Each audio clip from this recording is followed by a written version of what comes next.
Hello दोस्तों, आज हम जानेंगे फूटी कौड़ी, दमड़ी, धेला, आना क्या होता है। ये प्राचीन कालीन मुद्राएं हैं। तो ये क्या होती हैं? ये प्राचीन कालीन मुद्राओं को आज जानने की कोशिश करेंगे आसान भाषा में। उससे पहले मैं बता दूं, अगर आप मेरे चैनल पर पहली बार विजिट कर रहे हैं तो चैनल को सब्सक्राइब करें तथा वीडियो को लाइक करें और शेयर करें। तो चलते हैं अपनी वीडियो पर। क्या होती है फूटी कौड़ी, क्या होती है दमड़ी और क्या होता है धेला और क्या होता है आना, सबको जानने की कोशिश करते हैं फ्रेंड्स। तो मैं स्टार्ट करता हूँ यहाँ से अपनी। पहले मैं जानता हूँ फूटी कौड़ी, तो मैं यहाँ पे लिखता हूँ फूटी कौड़ी। फूटी कौड़ी देखिए क्या होती है, तो मैं बताऊँ। फूटी कौड़ी का मतलब होता है कौड़ी का आधा भाग। कौड़ी का कौड़ी का आधा आधा भाग। कौड़ी का आधा भाग क्या कहलाता है? फूटी कौड़ी। अब कौड़ी क्या होती है, तो कौड़ी को भी जानते हैं। कौड़ी क्या होती है? देखिए कौड़ी क्या होती है, समुद्र में एक जीव पाया जाता है घोंगा। घोंगे का ऊपरी कवच, यानी घोंगे का ऊपरी कवच। पहले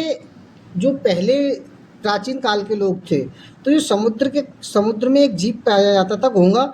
उसका ऊपरी कवच बहुत कठोर होता था, तो वो कवच क्या कौड़ी बन गई। वही कवच क्या बन गया? कौड़ी।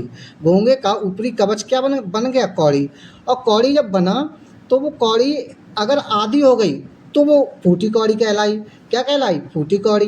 यानी कौड़ी का आधा भाग क्या कहलाया? फूटी कौड़ी। जैसे कौड़ी क्या, मान के चलो कौड़ी को मैंने ऐसे करके बना दिया, तो ये फूटी कौड़ी बना दी। अब कौड़ी क्या होती थी? ऐसे, यानी कौड़ी क्या होती थी? ऐसे। मान के चलिए पूरा गोल है तो कौड़ी, और आधा है तो फूटी कौड़ी। यानी कौड़ी का आधा भाग ही फूटी कौड़ी कहलाता था। तो मुझे लग रहा है कि आपके लिए ये समझ में आया होगा। अब बात करें कि जो 3 फूटी कौड़ी होती थी, जैसे मान के चलिए ये आधा प्लस ये आधा प्लस ये आधा, तो 3 फूटी कौड़ी को मिलकर एक कौड़ी बनती थी। तो आप कह सकते हैं कि तीन फूटी कौड़ी बराबर एक कौड़ी, यानी 3 फूटी कौड़ी बराबर एक कौड़ी। तो 3 फूटी कौड़ी बराबर क्या होता है? एक कौड़ी होता है। ठीक फ्रेंड्स, अब बात करते हैं दमड़ी की। क्या होता है दमड़ी? यानी दमड़ी क्या होती है? फूटी कौड़ी। सबसे छोटी क्या है? फूटी कौड़ी। फिर क्या है? कौड़ी। फिर क्या है? दमड़ी। तो दमड़ी का मतलब दा से 10 और दा से दमड़ी, यानी 10 कौड़ी मिलकर एक दमड़ी बनाती थी। यानी कि 10 कौड़ी मिलकर, यानी आप कह सकते हैं 10 कौड़ी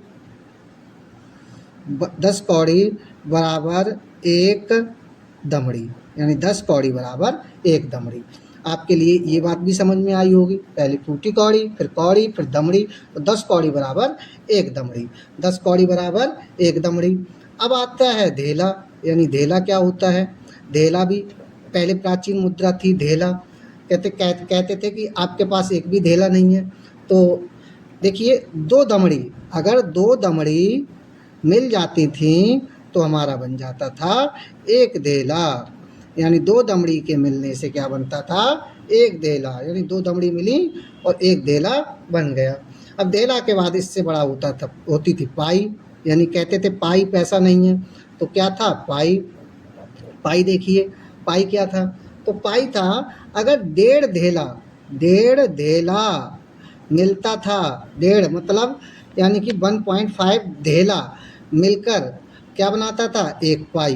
क्या बनाता था? एक पाई। डेढ़ धेला मिलने से एक पाई बनती थी। अब पाई के बाद क्या आता था? पैसा। पाई के बाद क्या आता था? पैसा। पाई के बाद क्या आएगा? पैसा।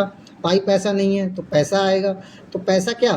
3 पाई के मिलने से 3 पाई के मिलने से एक पैसे का निर्माण हो जाता था।